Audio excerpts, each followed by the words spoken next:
ఇలా అంగిలేసి ఓ వదినే చాకులెక్కుండెట్టోడే ఓ వదినే కండ్లకు ఆయన పెట్టి కత్తోలే కన్నెట్ల కొడుతుండేనే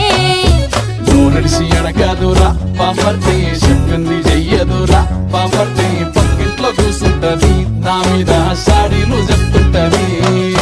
నా గొంతు కోసిర్రంటూ బామర్తి శోకాలు పెడుతుంటది బామర్తి ముచ్చట్లు చెప్పబోతే మీ యొక్క మూతంతా తింటుంటది చీకట్లా ఉన్నా వాకిట్లా ఉన్నా ఇంటికి